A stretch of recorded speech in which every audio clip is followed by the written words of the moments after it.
ഗുരുകരണത്തിലേക്ക് സ്നേഹവന്ദനം. നവംബർ ശ്രാദ്ധമാസം. ഉറ്റവരുടെ ശവകുടീരങ്ങളിൽ മെഴുതിരി തെളിച്ചും കരംകൂപ്പിയും തെല്ല കണ്ണീർണമായൊക്കെ മനുഷ്യൻ നിൽക്കുന്നൊരു കാലം. നവംബർ 1 അത്തരമൊരു ഓർമ്മയ്ക്ക് വേണ്ടി മദ്രാസിൽ പോയി 14 വർഷം മുമ്പ് മരിച്ചൊരു കുഞ്ഞുമകളാ അമ്മു. മരണം എന്തൊരു ശൂന്യതയാണ് ഓരോരുത്തരിൽ അവശേഷിപ്പിക്കുക എന്നുള്ളതിന്റെ വല്ലാത്തൊരു ഓർമ്മപ്പെടുത്തലായിരുന്നു ആ ദിവസം. കുട്ടി മദ്രാസിൽ വെച്ച് മരിച്ചുകൊണ്ട് മാത്രം കുട്ടി അതിനടുത്തുള്ളൊരു സെമിത്തേരിൽ അടക്കുക, കുഞ്ഞവിടെ വിശ്രമിക്കുന്നു എന്നൊരു ഉറപ്പിലും തോന്നലും നാടും വീടുമൊക്കെ ഏകദേശം ഉപേക്ഷിച്ച് അതിനടുത്ത് പാർക്കുക. 14 വർഷം സാമാന്യം ദീർഘമായ കാലഘട്ടം. എല്ലാം പതുക്കെ പതുക്കെ ശമിക്കുകയും എല്ലാ ദുഃഖങ്ങളുടെയും സാന്ദ്രത കുറയുകയൊക്കെ ചെയ്യേണ്ട കാലമാണ്. പക്ഷെ അങ്ങനെ അനുഭവപ്പെട്ടില്ല. കുട്ടി മരിക്കുന്നതിന് മുമ്പ് എടുത്ത ഒരു റോള് ചിത്രമുണ്ട്. പല വേഷങ്ങളിൽ അണിഞ്ഞ്. അവൾ ചെറിയ പെൺകുട്ടിയായിരുന്നു. അതിങ്ങനെ വീടിനകത്ത് മുഴുവൻ ഒട്ടിച്ചിട്ടുണ്ട്. അപ്പോൾ ഒരു സാധാരണ അന്വേഷണത്തിന്റെ പൊള്ളത്തിൽ എനിക്ക് മനസ്സിലായി. ആരെങ്കിലുമൊക്കെ മരിച്ചു എന്ന് പറയുമ്പോൾ നമ്മൾ ചോദിക്കുന്ന 2 ചോദ്യങ്ങളുണ്ട്. ഒന്നിങ്ങനെ എന്നാ മരിച്ചത്? അതിന്റെ അർത്ഥം കുറച്ചു കാലം പഴക്കമുള്ളതാണെങ്കിൽ നിങ്ങൾ അതിനകത്ത് പുറത്ത് കടന്നിരിക്കും എന്നൊക്കെ ഒരു സാന്ത്വനം അതിനകത്തുണ്ടായേക്കാം, ഒരു ആശ്വാസം അതിനകത്തുണ്ടായേക്കാം. പക്ഷെ അതില്ല. മരിച്ചവര് എന്നായാലെന്ത്? അവർ പലപ്പോഴും നമ്മുടെ ജീവിതത്തെ നിശ്ചലമാക്കിയിട്ടാണ് പോകുന്നത്. ഈ അമ്മുവിന്റെ കാര്യത്തിലാണൊക്കെ അപ്പാടെ അമ്മയുടെയും ജീവിതം അവളുടെ നിശ്ചലമാവുക. രണ്ടാമത്തത്, ആരെങ്കിലുമൊക്കെ മരിച്ചെന്ന് പറയുമ്പോൾ നമ്മൾ ചോദിക്കാറുണ്ട് എത്ര വയസ്സായി? കാര്യം ശരിയാണ്. ചെറുപ്പക്കാരെക്കാൾ കൂടുതലായിട്ട് വയോധികരായ മനുഷ്യരാണ് മരണത്തോട് ചേർന്ന് നിൽക്കുന്നതെന്നൊക്കെ ഉള്ള യാഥാർത്ഥ്യബോധമൊക്കെ ഉണ്ട്.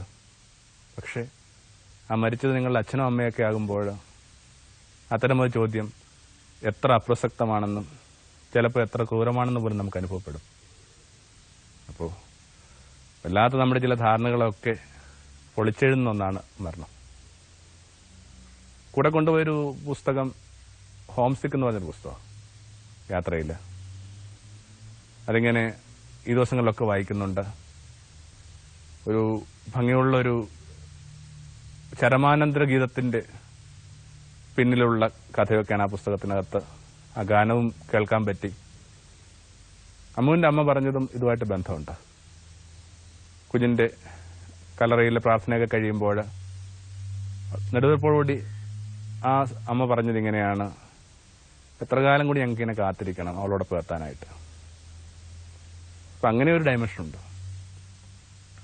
മരിച്ചവരെ ജീവിക്കുന്നവരെ ഹോംസിക്ക് ആക്കിയ വീടെന്ന് പറയണത് നിങ്ങൾ സ്നേഹിക്കുന്ന ഒരിടമാണെങ്കിൽ ഉറ്റവർ മരിച്ചു പോകുമ്പോൾ നിങ്ങളുടെ വീട് ഈഹത്തിലാണോ അതോ പരത്തിലാണോ? അത് വിറങ്ങണ്ട. അതുകൊണ്ടാണ് മനുഷ്യര് ഈ ഉറ്റവരുടെ അടുക്കലേക്ക് ചെല്ലാനായിട്ട് ഇത്രയും കാംക്ഷിക്കുന്നത്. 2 വീട് നമുക്കുണ്ടെന്നൊക്കെയാണ് സങ്കല്പം. ഒന്ന്, നമ്മൾ ഇങ്ങനെ കല്ലുകൊണ്ട് പണിത ഒരു വീട്. 2, നമ്മളൊക്കെ എന്നും ജീവിക്കുമെന്ന് കരുതുന്ന ഒരു ആത്മീയ ഭവനം. ആ ആത്മീയ ഭവനത്തിലേക്കുള്ള പ്രേരണയൊക്കെ ആയിട്ട് ഉറ്റവര് എവിടെയോ നിൽപ്പുണ്ടോ? നിൽപ്പുണ്ടെന്നുള്ള വാക്ക് പോലും എന്തുമാത്രം ഇങ്ങനെ യാഥാർത്ഥ്യബോധത്തിൽ പറയുന്നത് എനിക്ക് അറിഞ്ഞുകൂടാ. അത്തരം പദങ്ങൾ, ജീവിച്ചിരിക്കുന്നതിനുമായി ബന്ധപ്പെട്ട പദങ്ങൾ മരിച്ചവർക്ക് ഉപയോഗപ്പെടുന്ന എനിക്ക് അറിഞ്ഞുകൂടാ. പക്ഷെ ഹോംസിക്ക, വല്ലാത്തൊരു ഹോംസിക്ക് എന്ന് പറയുന്നൊരു വികാരത്തെ ഉണർത്തുന്നതാണ് ഉറ്റവരുടെ മരണം. ഉറ്റവർ നമ്മളോടൊപ്പമല്ല, അവർ വസിക്കുന്നതാണ് ശരിയായ വീടെന്നും നമ്മൾ നിർഭാഗ്യവശാൽ അലഞ്ഞടക്കുകയാണെന്നൊക്കെ ഉള്ള തോന്നല് അത്ര നെഗറ്റീവാണെന്ന് തോന്നുന്നില്ല. അതിൻ്റെ ഗുണപരമായ ചില പ്രചോദനങ്ങളുണ്ട്.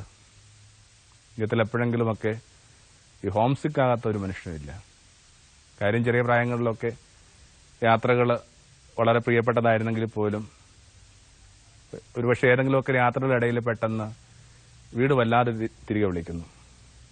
ചിലപ്പോൾ നമുക്ക് പരിചയമില്ലാത്ത ഭക്ഷണശീലങ്ങളിലൊക്കെ ഇരിക്കുമ്പോൾ ആ വീടിൻ്റെ ലളിതമായ ആ ഭക്ഷണവും അത്താഴവും ഒക്കെ ഓർമ്മ വരുന്നു. പരിക്കരായ മനുഷ്യരെ കാണുമ്പോൾ വീടിൻ്റെ ആ സൗമ്യത നമുക്ക് ഓർമ്മ വരുന്നു. അല്ലെങ്കിൽ നല്ല മനുഷ്യരെ കാണുമ്പോഴും ഓർമ്മ വരുന്നുണ്ട്. എന്തോ ആവട്ടെ, ഈ ഹോം സിക്ക് എന്ന് പറഞ്ഞൊരു വികാരം മനുഷ്യനിങ്ങനെ പുരാതന കാലം തൊട്ടേ കൊണ്ട് നടക്കുന്നതാണെന്ന് തോന്നുന്നു. ആദം ഹവ്വയൊക്കെ ആയിരിക്കും ഏറ്റവും ഹോം സിക്കായ മനുഷ്യർ. ഏറ്റവും ഭംഗിയുള്ള ഇടം, ഏറ്റവും നിർമ്മലമായ ഇടത്തിൽ നിന്ന് ഇടർച്ചയുടെ കനുഭക്ഷിച്ച് പുറത്തു പോകുമ്പോൾ അവരനുഭവിച്ച വേദനയായിരിക്കണം ഈ ഹോം സിക്ക് എന്ന് പറയുക. എന്തായാലും ഈ ശരീരത്തിലായിരിക്കുന്നിടത്തോളം കാലം നമുക്ക് ഹോം സിക്കായേ പറ്റും. എന്തിനു മരിച്ചവർക്ക് വേണ്ടി പ്രാർത്ഥിക്കുന്നു എന്നുള്ളതിനൊക്കെ കൃത്യമായ നിരീക്ഷണങ്ങളും പാഠങ്ങളും സഭയുടെ പ്രബോധനങ്ങളൊക്കെ ഉണ്ട്. പക്ഷെ എൻ്റെ ഒരു സെക്കുലറായൊരു ബുദ്ധിയിൽ എനിക്ക് എപ്പോഴും തോന്നുന്നൊരു കാര്യം ഇതാണ്: മരിച്ചവർക്ക് വേണ്ടി പ്രാർത്ഥിക്കുന്നത് വാസ്തവത്തിൽ നമുക്കുള്ള റിമൈൻഡർ എന്ന നിലയിലാണ്. അല്ലെങ്കിൽ ഒരു പക്ഷേ നമ്മൾ മറന്നു പോകാമായിരുന്ന ആ ജീവിതത്തിൻ്റെ ഒരു അന്ത്യാധ്യായം, അന്ത്യാംഗം ഓർമ്മിപ്പിക്കാൻ വേണ്ടിയാണ് ഓരോ മരിച്ചവരെക്കുറിച്ചുമുള്ള ഓർമ്മകൾ നമ്മൾ കൊണ്ടാടാൻ തോന്നുന്നു. ചുരുക്കത്തിൽ ജീവിച്ചിരിക്കുന്നവർക്കാണ് ഈ മരിച്ചവരെക്കുറിച്ചുള്ള ഓർമ്മ ഏറ്റവും നല്ലത്, ഏറ്റവും ഭംഗിയുള്ളത്. വല്ലാതെ നമ്മൾ മരണമെന്ന് പറഞ്ഞൊരു സാധ്യതയെ മറന്നു പോകുന്നു. മരണഭയമല്ല, മരണഭയവും മരണബോധവും രണ്ടാണ്. മരണഭയത്തിൽപ്പെട്ട ഒത്തിരി മനുഷ്യരുണ്ട്. ഓരോരോ ചെറിയ കാര്യങ്ങൾക്കകത്ത് പോലും കഠിന രോഗമാണെന്ന് കരുതുകയും അതിനുവേണ്ടി ചികിത്സ ഏർപ്പെടുന്നതും തൊട്ടിങ്ങനെ എല്ലായിടത്തും ഈ മരണം ഭയക്കുന്ന മനുഷ്യരുണ്ട്. ദേശത്ത് ഏകദേശം 10-600 ഇങ്ങനെ മുറികളുള്ള ഒരു വീട് പിന്നെയും പിന്നെയും പണിതുകൊണ്ടിരിക്കുക. ആ വീടിനകത്ത് പാർക്കുന്ന ആൾക്ക് ആ വീട് പണിയാന്നുള്ളതൊരു പ്രധാനപ്പെട്ട കാര്യമായിട്ട് കരുതുന്നതുകൊണ്ടല്ല. ആരോ അയാളോട് പറഞ്ഞിട്ടുണ്ട്, ഈ വീട് തീർക്കുന്ന ദിവസം നിങ്ങൾ മരിച്ചു പോകും. അപ്പം മരിക്കാതിരിക്കാൻ വേണ്ടി മനുഷ്യൻ കണ്ടെത്തുന്ന പരിപാടി ഇങ്ങനെ വീടിന്റെ പണി ഇങ്ങനെ മുമ്പോട്ട് കൊണ്ടുപോകാന്നുള്ള. കേൾക്കുമ്പോൾ നിങ്ങൾക്കൊരു പുഞ്ചിരിയോ ചിരിക്കോണിലൊരു പരിഹാസമൊക്കെ വന്നിരിക്കാം. പക്ഷെ മരണഭയം പിടികൂടി കഴിഞ്ഞാൽ മനുഷ്യൻ എന്താ ചെയ്യാൻ പാടില്ലാത്തത്? ഏറ്റവും മനുഷ്യൻ ഭയപ്പെടുന്ന ഒന്നാണ് മരണം. എല്ലാ ഭയങ്ങളുടെയും ആധാരം എന്ന് പറയുന്ന മരണഭയം എന്ന് പറയും. അപമാനിക്കപ്പെടുന്നുള്ള തോന്നല്, കൂടെ ഉള്ളവർ വിട്ടുപോകുന്നുള്ള തോന്നല്, അവിശ്വസ്തത ആരെങ്കിലുമൊക്കെ കാണിക്കുന്നുള്ള തോന്നലൊക്കെ കൃത്യമായ മരണഭയത്തിന് പൊടിക്കുന്ന. അതുകൊണ്ടാണ് ഭയത്തെക്കുറിച്ച് പഠിക്കുന്നൊരു കൃത്യമായിട്ട് പറയുന്നൊരു കാര്യമുണ്ട്: സകല ഭയങ്ങളുടെയും പൊടിപ്പുകൾ ഈ മരണഭയം എന്ന് പറയുന്ന പേരിന്ന. അപ്പം മരണഭയമല്ല, അത് ഒരു ഭയവും ആർക്കും ഗുണകരമല്ല. ദൈവനാമത്തിൽ ഉണ്ടാക്കുന്ന ഭയങ്ങൾ പോലും ഇങ്ങനെ ഓരോ കാലം കഴിയുമ്പോൾ നിങ്ങളുടെ കുട്ടികൾക്കോ നിങ്ങൾക്കോ ഗുണം ചെയ്തില്ലെന്ന് നിങ്ങൾക്ക് ഇതിനകം മനസ്സിലായിട്ടുണ്ടാകുമല്ലോ. ഒരു ഭയവും നല്ലതല്ല. അപ്പം അതുകൊണ്ട് തന്നെ മരണബോധമാണ് പ്രധാനം. എന്നോടൊപ്പം മരണമുണ്ട്. കവിതകളിലൊക്കെ നമ്മൾ പറയുന്നതൊക്കെ നിഴല് പോലെ മരണം. ആരോഗ്യ നിഗമനത്തിലൊക്കെ വായിക്കുന്ന കണക്ക് ഇങ്ങനെ തൊട്ടടുത്തൊരു മനോഹരിയായ ഒരു സ്ത്രീ വന്ന് നിൽപ്പുണ്ട്. ഫ്രാൻസിസൊക്കെ മരണത്തെ വിളിച്ച വാക്കും അത് തന്നെയാണ്, പെങ്ങള്, സിസ്റ്റർ ഡെത്ത്. പരികിലൊക്കെ ഇങ്ങനെ ഒരു മരണം ഓരോരുത്തരെയും ചുറ്റി നിൽപ്പുണ്ടെന്നുള്ളൊരു തോന്നല്. അതിനകത്ത് ഇത്രയും ഭീതികരമായ ഒന്നുമില്ല. അത് ഏറ്റവും കൃത്യമായ യാഥാർത്ഥ്യബോധവുമായി ബന്ധപ്പെട്ടുള്ള കാര്യമാണ്. ശ്വാസവും ആ ഒരു breath in and breath out എന്നൊക്കെ പറയുന്ന പ്രക്രിയ. ശ്വസിക്കുക, ഉള്ളിലേക്ക് എടുക്കുക എന്ന് പറയുന്നതർത്ഥം ലൈഫാണ്. പുറത്തേക്ക് നിങ്ങളതിനെ എക്സൈൽ ചെയ്യുമ്പോഴോ കുറച്ച് വിദേശമായ ചില രീതികളെക്കുറിച്ചോ ശീലങ്ങളെക്കുറിച്ചോ അറിയാം. ഒരു പൊതു ഇടത്തിൽ വെച്ച് നമ്മളും തുമ്മിക്കഴിഞ്ഞാൽ പെട്ടെന്ന് എല്ലാവരും സൈലന്റ് ആകും. അത്രയും വലിയൊരു കൈപ്പിഴ പറ്റിയോ എന്നൊക്കെ നമ്മളിങ്ങനെ വിഷമിച്ചിരിക്കുമ്പോൾ അവരെല്ലാവരും കൂടി പറയും ഗോഡ് ബ്ലസ്. ഒന്ന് തുമ്മിക്കഴിയുമ്പോൾ ഇത്രയും ഗോഡ് ബ്ലസ് എന്നൊക്കെ പറയുന്നൊരു ഫസ്സല്ലേ, ഒരാവശ്യമില്ലാത്ത ഒരു ഇങ്ങനെ കെട്ടുകാഴ്ചയല്ലേ. ആ വാക്ക് ഇത്തിരി കട്ടിപ്പോയി. അപ്പോൾ അതിൻ്റെ മീതമുള്ളൊരു ഉണ്ടാക്കുന്ന എനിക്ക് തോന്നുന്നു. അപ്പോൾ അതല്ല, അവരെ സംബന്ധിച്ചിടത്തോളം ഒരാൾ തുമ്മുന്ന സ്നീസ് ചെയ്യുന്ന ആ സമയത്ത് പിന്നെ ഈ മനുഷ്യനോടൊപ്പം ജീവനില്ല. പിന്നെ ഏതോ ഒരു ശക്തി നിശ്ചയിച്ചാൽ മാത്രമേ ആ പുറത്തേക്ക് പോയ ശ്വാസം തിരികെ വരികയുള്ളൂ. അത് വരുന്നല്ലോ എന്ന ആശ്വാസത്തിലാണ് അവർ ആ ഗോഡ് ബ്ലസ് യു എന്ന് പറയുക. അതിന്റെ അർത്ഥം എന്താണ്? ഓരോ മിടിപ്പിനോടൊപ്പം, ഓരോ ശ്വാസോച്ഛ്വാസത്തോടൊപ്പം നമ്മൾ മരണം കൊണ്ട് നടക്കുന്നുണ്ട്. അത് തിരിച്ചറിയുന്ന മനുഷ്യർ കുറെ കൂടി ജീവിതത്തെ പാകതയോടും പക്വതയോടും കൂടി അഭിമുഖീകരിക്കുന്നു. പഴയ സാഹിത്യ ഗ്രന്ഥങ്ങളൊക്കെ നമ്മൾ വായിച്ചു കേൾക്കുന്ന കണക്ക് 2 ചങ്ങാതിമാര് പിരിഞ്ഞു പോകുമ്പോൾ കൈപിടിച്ച് കുലുക്കുകയാണ്. എന്നിട്ട് ഇയാളിങ്ങനെ നടന്നു പോകുമ്പോൾ ഈ മനുഷ്യൻ, വീട്ടുകാരൻ അയാളുടെ ഭാര്യയോട് പറഞ്ഞു, അവന്റെ കൈകൾക്ക് ഭയങ്കര തണുപ്പാണ്, ആ തണുപ്പിൽ മരണമുണ്ട്. In his hands I sense death.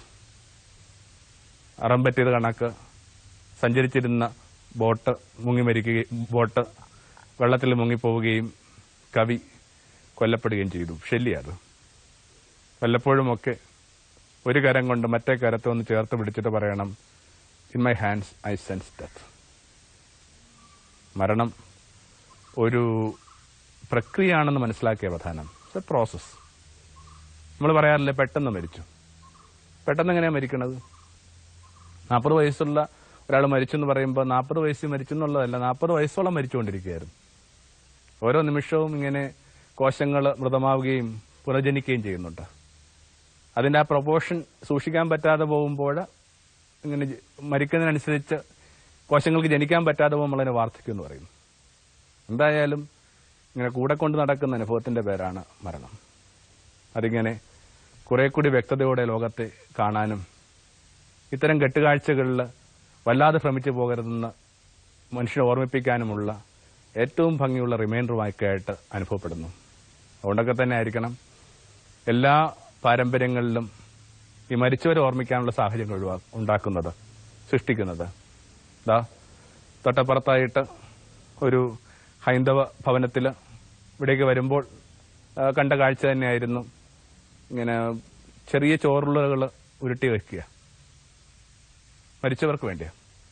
മരിച്ചവർ ഇതൊന്നും ഭക്ഷിക്കില്ലെന്ന് നമുക്കറിയാം. പക്ഷെ മരിച്ചവർക്ക് വേണ്ടി ഒരുക്കി വെക്കുന്ന ഈ ഉരുളകൾ, അത് അവർക്ക് ഇഷ്ടമുള്ള ഭക്ഷണങ്ങൾ ഇങ്ങനെ അവർക്ക് വേണ്ടി ഉണ്ടാക്കുന്നതിനിടയിലൊക്കെ നമ്മൾ ജീവിതത്തിലേക്ക് തിരിച്ചു കൊണ്ടുവരുന്ന മരിച്ചവരുടെ ഓർമ്മയുണ്ട്, ശക്തമായ ഓർമ്മയുണ്ട്. അതിനകത്തൊരു കുഞ്ഞുരുള്ള പ്രത്യേകം ശ്രദ്ധിച്ചു. ഒരുപക്ഷെ തീരെ പ്രായമാകാതെ മരിച്ചുപോയൊരു കുഞ്ഞിന് വേണ്ടിയായിരിക്കാം.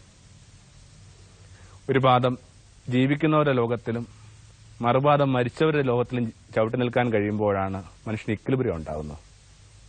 അതിനുവേണ്ടിയുള്ള സാധ്യതയായിരുന്നു യേശു നമുക്ക് മുമ്പിൽ എപ്പോഴും തുറന്നിട്ടിരുന്നത്.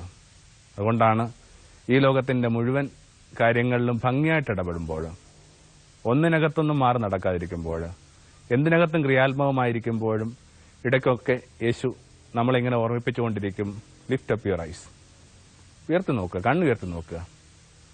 ഇതിനകത്ത് കുരുങ്ങിപ്പോകാതിരിക്കാൻ വേണ്ടിയാണ്. എന്നാൽ ഈ കണ്ണുയർത്തി നോക്കി നിന്നിരുന്ന ശിഷ്യന്മാരോട് വളരെ വ്യക്തമായിട്ട് വേദപുസ്തകം പറയുന്നുണ്ട്, നിങ്ങൾ എങ്ങോട്ടാണ് നോക്കി നിൽക്കുന്നത്? യേശുവിന്റെ സ്വർഗാരോഹണ ദിവസം നമ്മൾ വായിച്ചു കേൾക്കുന്നത്. നിങ്ങൾ എങ്ങോട്ടാണ് നോക്കി നിൽക്കുന്നത്?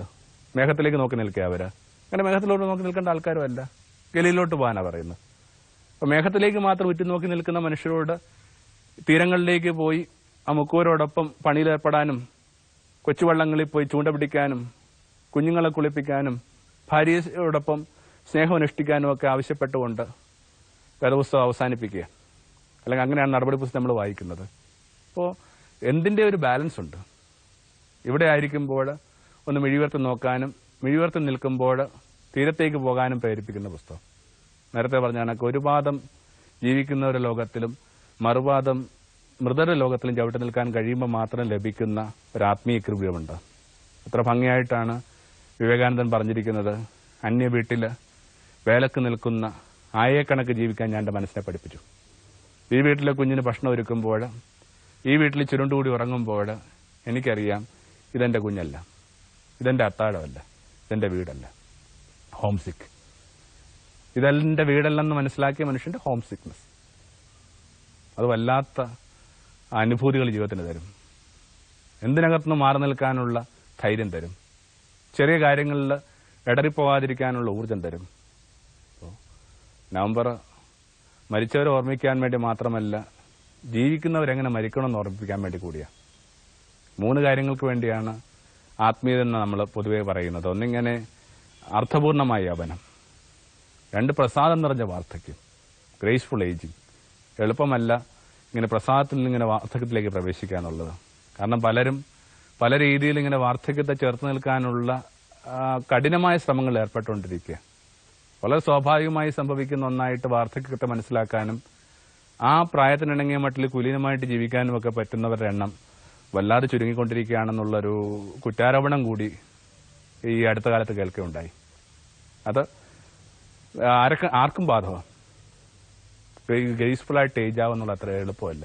പിന്നെ ശാന്തമായ മരണം, അനായാസന മൃത്യു, ആയാസമില്ലാത്ത മരണം തരണമേ. ഭാരതത്തിന്റെ പ്രാർത്ഥനകളൊന്ന്. ഓരോ ദിവസവും എന്നെ കേട്ടുകൊണ്ടിരിക്കുന്ന ഒരു കാത്തലിക് കമ്മ്യൂണിറ്റിയിൽപ്പെട്ട ഒരു വ്യക്തി 50 പ്രാവശ്യം പ്രാർത്ഥിക്കുന്നുണ്ട് ഈ മരണത്തിന് വേണ്ടി. പെട്ടെന്ന് നമ്പരക്കുന്നുണ്ടോ? എങ്ങനെയാണോ ഈ 50 പ്രാവശ്യം പ്രാർത്ഥിക്കുക എന്നുള്ളത്? നിങ്ങൾ കൊണ്ടെത്തിക്കുന്നതാണെന്ന് ഞാൻ വിചാരിക്കുന്നു, ജപമാല ചൊല്ലുന്നതാണെന്ന് ഞാൻ വിചാരിക്കുന്നു.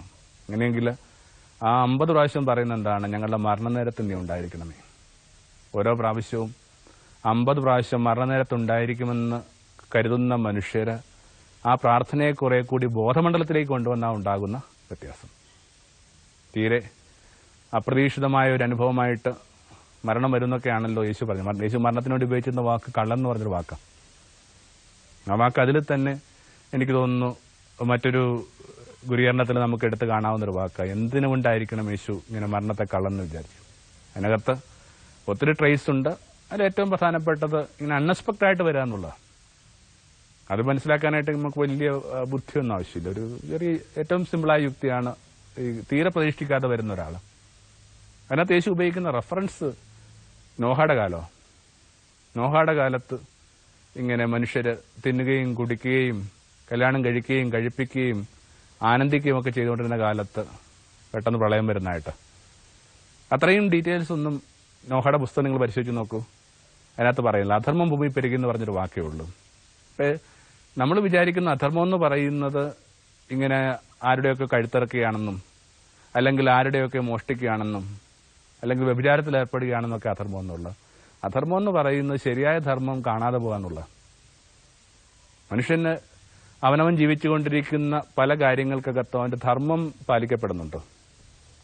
തിന്നുക കുടിക്കാനൊക്കെ പറയുന്നത് അടിസ്ഥാനപരമായിട്ടുള്ള ആവശ്യമുള്ള കാര്യങ്ങളാണ്. പക്ഷെ അതിനകത്ത് ആ വാക്ക് വീണ്ടും പറയുന്ന വഴിയായിട്ട് എന്താണ്? അതിനകത്ത് തന്നെ പെട്ടുപോകുന്ന മനുഷ്യര്. ഇപ്പൊ തങ്ങളെ ഏൽപ്പിച്ച കാര്യങ്ങളെക്കാൾ കൂടുതലായിട്ട് ആനുപാതികമില്ലാതെ അതിനകത്ത് പെട്ടുപോയ മനുഷ്യരെന്നുള്ള സൂചന അയച്ചു പറയുന്നു. ഓരോരുത്തരും ഓരോ കാര്യങ്ങൾക്ക് കൊടുക്കേണ്ട ആനുപാതികമായ ചില പ്രാധാന്യങ്ങളെക്കാൾ കൂടുതലായിട്ട് അതിനകത്ത് മുങ്ങിക്കൊണ്ടിരിക്കുക. അതാണ് യേശു ആ പഴയ നിയമത്തിൽ ഒരു സൂചന എടുത്തിട്ട് കാര്യങ്ങൾ ഇത്രയും ഡിസ്ക്രിപ്റ്റീവായിട്ട് പറയാൻ കാരണം ഞാൻ വിചാരിക്കുന്നു. തീരെ അപ്രതീക്ഷിതമായിട്ട് വരുന്ന ഒരാൾ. ആ ഒരു നോഹയുടെ പേടകത്തിന്റെ കഥയൊക്കെ പറഞ്ഞിട്ട് ബാക്കിയുള്ളവരൊക്കെ ഇങ്ങനെ ഓരോരോ കാര്യങ്ങൾ ഏർപ്പെട്ടുകൊണ്ടിരിക്കുമ്പോൾ ഒരു മനുഷ്യൻ മാത്രം വളരെ ധ്യാനപൂർവ്വം അവധാനതയോടുകൂടി ചില കാര്യങ്ങൾ ഏർപ്പെട്ടുകൊണ്ടിരിക്കുക. അയാളിങ്ങനെ ഒരു പേടകം പണിതുകൊണ്ടിരിക്കുക. എന്തുമാത്രം ലോകം ഓരോരോ കാര്യങ്ങൾ മുങ്ങിപ്പോകുമ്പോഴും തങ്ങളെ ഏൽപ്പിച്ച ധർമ്മങ്ങൾ വളരെ ശ്രദ്ധയോടും ധ്യാനത്തോടും ചെയ്യുന്ന മനുഷ്യരുണ്ട്. അവർക്ക് അപ്രതീക്ഷിതമായ പ്രളയങ്ങൾ ഭയപ്പെടേണ്ട കാര്യമില്ല. നമ്മളെപ്പോഴും പറയുന്ന കാര്യമുണ്ട്, മരണം വരുന്നത് എപ്പോഴാണെന്ന് അറിഞ്ഞുകൂടെന്നുള്ള. പക്ഷെ മരണം വരുന്നത് എപ്പോഴാണെന്ന് പറയുമ്പോൾ ആ സമയത്തിന് 2 വാക്കുണ്ട്. ഒന്നിങ്ങനെ കെയ്റോസ് എന്ന് പറഞ്ഞൊരു വാക്കുണ്ട്, 2 ക്രോണോസ് എന്ന് പറഞ്ഞ വാക്കുണ്ട്. ക്രോണോസ് എന്ന് പറയുന്നത് കൃത്യമായ ക്ലോക്കിലെ സമയമാണ്. ഇത്ര സമയത്ത് അതാർക്ക് പറയാൻ പറ്റും? പണ്ടൊരു ജ്യോതിഷനോട് ഇങ്ങനെ സീസറൊക്കെ ചോദിച്ച കണക്കാണ്, നിങ്ങൾ ഇത്രയും വലിയ മനുഷ്യനാണെങ്കിൽ ഞാൻ മരിക്കണ സമയം പറയാൻ പറഞ്ഞു. അപ്പൊ ഈ ജ്യോതിഷം പറഞ്ഞ ഒരു കാര്യം പിന്നീട് ഫലിതമായിട്ടൊക്കെ ഘോഷിക്കപ്പെടുന്നുണ്ട്. അയാൾ പറഞ്ഞു, കൃത്യമായ സമയമൊന്നും പറയാൻ പറ്റത്തില്ല, പക്ഷേ ഒരു സൂചന തരാം. എന്താണത്? അങ്ങ് മരിക്കുന്ന ദിവസം ഒരു പൊതു അവധി ദിവസമായിരിക്കും. അതിന് പല അർത്ഥമുണ്ട്. ഒന്നെങ്കിൽ മനുഷ്യ കാത്തിരുന്നൊരു മരണമാണ്, അയാളുടെ നിന്നൊക്കെ മട്ടിൽ ഒത്തിരി ഇതിനു മീതെയുള്ള ഫലിതങ്ങളൊക്കെ മെനഞ്ഞിട്ടുണ്ട്. അപ്പോൾ കൃത്യമായ സമയം പറയാനായിട്ട് ആർക്കാ പറ്റുക? പക്ഷേ ഒരു കാലമുണ്ട്. ദിവസം പറയുന്ന കണക്ക് ഈ കെയ്റോസ് എന്ന് പറഞ്ഞൊരു ഘട്ടമുണ്ട്. അതൊരു പ്രത്യേക കാലഘട്ടം. അതിങ്ങനെ കൃത്യമായ ക്ലോക്കിന്റെ സമയം കാണിക്കുക എന്നുള്ളതല്ല, ഒരു സീസണാണ്, സ്വീകാര്യമായ സമയത്തായിരിക്കാനുള്ള. അപ്പോൾ ഘടികാരത്തിന്റെ സമയം നോക്കിയല്ല മരണനിര നിശ്ചയിക്കേണ്ടത്, നമ്മൾ സ്വീകാര്യമായ സമയത്തിലാണോ അല്ലേ എന്നുള്ളതാണ് നിശ്ചയിക്കേണ്ടത്. നമ്മൾ ക്രോണോസിലാണ്. ക്രോണിക്കിൽ തുടങ്ങിയ വാക്കുകളൊക്കെ വരുന്നത് ആ വാക്കിനകത്തുനിന്നാണ്, ക്രോണോസ് പറഞ്ഞ വാക്കിനകത്തുനിന്ന്. അതോ കെയ്റോസിന്റെ പോകണം. 3 കഥകളാണ് യേശു അതിനോട് ചേർന്ന് പറയുന്നത്. ഒന്നിങ്ങനെ അവിശ്വസ്തനായ കാര്യസ്ഥന്റെ കഥയാണ്. യജമാൻ വരില്ല എന്നൊക്കെ വിചാരിച്ചിട്ട് അയാൾ ഇങ്ങനെ ഭൃത്യന്മാരോട് കഠിനമായിട്ട് പെരുമാറുകയാണ്. രണ്ടാമതായിട്ട് 10 കന്യകമാരുടെ കഥയാണ്. മണവാളൻ വരാൻ വൈകുന്നൊക്കെ ഓർത്തിട്ട് ഇങ്ങനെ വിളക്കിലെ എണ്ണ സൂക്ഷിക്കാതെ തീരെ പ്രതീക്ഷിക്കാതെ കിടന്നുറങ്ങിപ്പോയ കന്യകമാരുടെ കഥ. 5 വിവേകമില്ലാത്ത കന്യകളുടെ കഥ. പിന്നീട് താലന്തിന്റെ കഥയാണ്. ഓരോരുത്തരായിട്ട് ഏൽപ്പിച്ച ആ താലന്തുകൾ ഇങ്ങനെ വളരെ വൈകി വന്നിട്ട് ആ താലന്ത് കൊണ്ട് എന്ത് ചെയ്തെന്ന് അന്വേഷിക്കുന്ന യജമാന്റെ കഥ. 3 കഥയ്ക്കകത്തും ഇങ്ങനെ പ്രതീക്ഷിക്കാത്ത നേരത്ത് വന്ന ഒരാളാണ്. യേശു ഇടക്കിടക്ക് ആ വാക്ക് ഉപയോഗിക്കുന്നു, നിങ്ങൾ തീരെ പ്രതീക്ഷിക്കാത്ത നേരത്ത്. ആദ്യത്തേനകത്ത് ഇപ്പൊ നിനക്ക് സോ അൺഎക്സ്പെക്ടഡ്. രണ്ടാമത്തേനകത്ത് കരുതിനൊക്കെ നേരത്തെ വന്നു. മൂന്നാമത്തേനകത്ത് കരുതിനൊക്കെ വൈകി വന്നു. എന്തായാലും ഈ 3 കഥകൾ അടുപ്പിച്ച് പറയുമ്പോൾ നമുക്ക് വേണമെങ്കിൽ ഇങ്ങനെ ചില കാര്യങ്ങൾ നമ്മുടെ മെഡിറ്റേഷൻ വെക്കാവുന്നേ ഉള്ളൂ. മരണം എന്നെ തേടി വരുമ്പോൾ എങ്ങനെയായിരിക്കണം ഒരാൾ നിൽക്കേണ്ടത്? ഒന്നിങ്ങനെ സ്വന്തം കർത്തവ്യം ഭംഗിയായിട്ട് ചെയ്യുക, കരുണയുള്ളവരായിരിക്കുക. അതുകൊണ്ടൊക്കെയാണല്ലോ ഡോൺ ബോസ്കോ ഡൊമിനിക് സാവിയോട് ചോദിക്കുന്നുണ്ട്, കളിച്ചുകൊണ്ടിരിക്കുന്ന കുട്ടികളാണ്, എന്നിട്ട് ചോദിക്കുകയാണ്, മരണം നിങ്ങളെ തേടി വരുമ്പോൾ നിങ്ങൾ എന്നാ ചെയ്യും? ഓരോരുത്തരും ഓരോ കാര്യങ്ങൾ പറയാം. പള്ളിയിലേക്ക് ഓടിപ്പോവും, 1-2 പേരുടെ മാപ്പ് പറയാനുണ്ട്, കുമ്പസാരത്തിന് വേണ്ടി ഒരു കുട്ടി ഓടിപ്പോകുന്നു. അപ്പോൾ കളിച്ചുകൊണ്ടിരിക്കുന്ന ഒരു കുട്ടി മാത്രം പുറത്തേക്ക് വരുന്നത് ഡൊമിനിക് സാവിയ. അപ്പോൾ ഡോൺ ബോസ്കോ വിളിച്ചു ചോദിക്കുന്നുണ്ട്, സാവി നീ എന്നാ ചെയ്യും? അപ്പോൾ കുട്ടി പറഞ്ഞു, I will keep on playing, ഞാൻ കളിച്ചുകൊണ്ടേയിരിക്കും. അപ്പം അവനവനെ ഏൽപ്പിച്ച കാര്യങ്ങൾ ഇങ്ങനെ ഭംഗിയായിട്ട് ചെയ്തുകൊണ്ടിരിക്കുക എന്നുള്ളതാണ്. അവർക്ക് ഈ മരണത്തെ ഭയപ്പെടേണ്ട കാര്യമില്ല. രാത്രി ഞങ്ങളൊരു വല്യച്ഛൻ ചെയ്യുന്ന കണക്കൊക്കെയാണ് നോക്കണത്. കൃത്യമായിട്ട് ഓരോ കാര്യങ്ങളും എഴുതി വെച്ച് ആ ഓരോരോ ചില്ലറ പോലും എടുത്തു വെച്ച് എന്തെങ്കിലുമൊക്കെ ഒരു ആവശ്യം ഉണ്ടെങ്കിൽ അതൊക്കെ കൂടി കരുതി വെച്ചിട്ട് സ്വന്തം വാതിലൊരിക്കലും അകത്തുനിന്ന് പൂട്ടാറില്ല. നമുക്കത് ചെറിയ പ്രായത്തിലൊക്കെ കാണുമ്പോൾ വലിയ ഫലിതമായിട്ട് തോന്നി. പക്ഷെ ഒരാളിങ്ങനെ കൃത്യമായിരിക്കാനായിട്ട് ശ്രമിക്കുന്നതിന്റെ ഭാഗമാണ്. ഇങ്ങനെ ഇതിനകത്ത് കൃത്യമായിട്ട് പറയുന്ന ഒരു കാര്യമുണ്ട്, ഇങ്ങനെ കള്ളം വരുമ്പോഴേക്കും, അത് വെളിപാടിന്റെ പുസ്തകത്തിലാണ് പറയുന്നത്, ഇതേ പ്രതികരണം എടുത്തിട്ട് പറയുന്നുണ്ട്, അവൻ നിങ്ങളെ നെയ്ക്കഡായിട്ട് കാണരുതെന്ന്. പെട്ടെന്നൊരാൾ വരുമ്പോൾ അപ്രതീക്ഷിതമായ രീതിയിൽ നിങ്ങളെ കാണരുത്. നിങ്ങൾക്ക് നിരക്കാത്ത വിധത്തിൽ കുലീനമല്ലാത്ത രീതിയിൽ നിങ്ങളെ കാണരുത്. അപ്പം അങ്ങനെ കരുണയും ഒക്കെ ഉള്ള കർമ്മനിരതരായ മനുഷ്യരായിട്ട്. വേറെടുത്ത് യേശു പറയുന്നുണ്ട്, 2 പേര് ഇങ്ങനെ പണിതുകൊണ്ടിരിക്കുമ്പോൾ എടുക്കപ്പെടും. 2 പേര് ഇങ്ങനെ പൊടിച്ചുകൊണ്ടിരിക്കുന്നു, 2 സ്ത്രീകൾ പൊടിച്ചുകൊണ്ടിരിക്കുന്നു. ഇങ്ങനെ തൊഴിലായിരിക്കുമ്പോൾ ഉള്ള മനുഷ്യര്. രണ്ടാമത്തത് ഉണർവിലായിരിക്കുന്ന മനുഷ്യരാണ്. അത് പുസ്തകം ഉടനീളം ഉപയോഗിക്കുന്ന വാക്കാണല്ലോ ജാഗ്രത. തെല്ല് മയങ്ങിപ്പോവുക, സ്വന്തം വിളക്കിലേക്ക് വേണ്ടി എണ്ണ കരുതി വെക്കാത്ത ആ ധ്യാനമോ പ്രാർത്ഥനയോ അങ്ങനെ വേണമെങ്കിലും വിശേഷിപ്പിക്കാനൊക്കെ ഇല്ലാതെ പോകുന്ന മനുഷ്യർ, അവരും നിശ്ചയമായിട്ടും ഭയപ്പെടണം. പിന്നെ അവനവന്റെ ജീവിതത്തെ വിനിമയം ചെയ്യാത്ത മനുഷ്യർ, അങ്ങനെ ചെലവഴിച്ചിട്ടേ ഇല്ല. തങ്ങൾക്ക് കിട്ടിയ സാധ്യതകൾ അതേപോലെ ഇങ്ങനെ മൂടി വെച്ചുകൊണ്ടിരിക്കുക. അപ്പോൾ മരണമെന്ന് പറയുന്ന കള്ളനെ തീരെ ഭയപ്പെടേണ്ടാത്ത 3 തരം മനുഷ്യർ ഇവരൊക്കെയാണ് ഞാൻ വിചാരിക്കുന്നു. അവനവന്റെ കർമ്മം ഭംഗിയായിട്ട് അനുഷ്ഠിക്കുന്ന മനുഷ്യർ, സദാ ഉണർവിലായിരിക്കുന്ന മനുഷ്യർ, ജീവിതത്തെ ഭംഗിയായിട്ട് കൊടുത്ത മനുഷ്യർ, വിനിമയം ചെയ്ത മനുഷ്യർ. വിനിമയം ചെയ്യുന്ന വഴിയാണ് വർദ്ധിച്ചുകൊണ്ടിരിക്കുന്നത്. മരണത്തെ യേശു കള്ളനെന്ന് വിളിക്കുമ്പോഴും യേശുവിന് മരണം കള്ളനായിരുന്നോ എന്നൊരു കുഞ്ഞു ഓർമ്മയിൽ ഈ വിചാരം അവസാനിപ്പിക്കാവുന്നേ ഉള്ളൂ. യേശുവിന് മരണം കള്ളൻ കണക്കാണ് യേശുവിന്റെ ജീവിതത്തിലേക്ക് വന്നത്. കള്ളക്കണക്കായിരിക്കാൻ വന്നത്. പക്ഷെ എന്നിട്ടും യേശുവിന് ഭീതിയില്ല. എന്താ കാര്യം? എന്തെങ്കിലുമൊക്കെ കാര്യങ്ങൾ തനിക്ക് വേണ്ടി കരുതി വെക്കുകയും സ്വരുക്കൂട്ടി വെക്കുന്നവരും മാത്രമേ കള്ളനെ ഭയപ്പെട്ടാൽ മതി. യേശുവിന്റെ അടുക്കലേക്ക് മരണം വരുമ്പോൾ മരണത്തിന് യേശുവിൽ നിന്ന് എടുത്തുകൊണ്ട് പോകാനായിട്ട് ഒന്നുമില്ലായിരുന്നു. തന്റെ മുഴുവൻ ജീവിതവും ഇങ്ങനെ കൊടുത്തുകൊണ്ടിരുന്നൊരു മനുഷ്യൻ. അകപ്പാടിനെ അവശേഷിച്ച ശരീരം മാത്രമായിരുന്നു. മരിക്കുന്നതിന് 18 മണിക്കൂർ മുമ്പ് അതും പറഞ്ഞു, എന്റെ ശരീരം എടുത്തുകൊള്ളുക. ഇനി മരണത്തിന് എന്താണ് യേശുവിൽ നിന്ന് എടുക്കാനുള്ളത്? അത് ഓർക്കുമ്പോഴൊക്കെ ഞാൻ നിക്കോസ് കസൻസാക്കിന്റെ വാക്കുകളാണ് ഓർമ്മിക്കുക. അത് പറഞ്ഞ് ഈ വിചാരം അവസാനിപ്പിക്കാവുന്നേ ഉള്ളൂ. അർബുദം ഉണ്ടെന്ന് അന്ന് കുറച്ച് ഒരു മാരകമായ രോഗമായിട്ട് ഇത് ഗണിക്കപ്പെടുന്നത്. ഇന്ന് നിശ്ചയമായിട്ടും നമുക്ക് പുറത്ത് കടക്കാനായിട്ടുള്ള ഭംഗിയുള്ള ചികിത്സാ രീതികളുണ്ട്, സഹായങ്ങളുണ്ട്, കാലം മുമ്പോട്ട് പോയിട്ടുണ്ട്. പക്ഷെ അന്നത് വലിയൊരു വെള്ളൊരു കണക്കായി മനുഷ്യൻ അനുഭവപ്പെട്ടത്. ഈ മനുഷ്യൻ പറഞ്ഞത് ഇങ്ങനെയാണ്, എനിക്കിങ്ങനെ ഒരു ഗൗരവമായ രോഗം വന്നു, ഞാൻ ചെയ്യാൻ പോകുന്ന കാര്യം ഇതാണ്, തെരുവിൽ ചെന്നിട്ട് കണ്ടുമുട്ടുന്ന ഓരോരുത്തരുടെ പറയും, ഞാൻ നിക്കോസ് കസ്സാക്കിസ്, നിങ്ങളുടെ പ്രിയപ്പെട്ട എഴുത്തുകാരനാണ്, നിങ്ങളുടെ ആയുസ്സിന് എനിക്ക് 10 മിനിറ്റ് താ, അതെല്ലാം കൂടി ചേർത്ത് ഞാനൊരു പ്രത്യേക കാലം ഉണ്ടാക്കും, എന്നിട്ട് എനിക്കറിയാവുന്നതൊക്കെ ഞാനിങ്ങനെ എഴുത്തിച്ചൊരിയും. ഒടുവിൽ മരണം എൻ്റെ അടുക്കലേക്ക് വരുമ്പോൾ മരണത്തിന് കിട്ടാൻ പോകുന്നത് ഒരു സഞ്ചി നിറയെ മജ്ജയില്ലാത്ത എല്ല് മാത്രമായിരിക്കും. അങ്ങനെ കൊടുത്ത മനുഷ്യർ, നിരന്തരം കൊടുത്ത മനുഷ്യർ, അവരെന്തിനാണ് മരണത്തെ ഭയപ്പെടുന്നത്? ആമേൻ. You're in a better place, I've heard 1,000 times, and at least 1,000 times I've rejoiced for you. But the reason why I'm broken, the reason why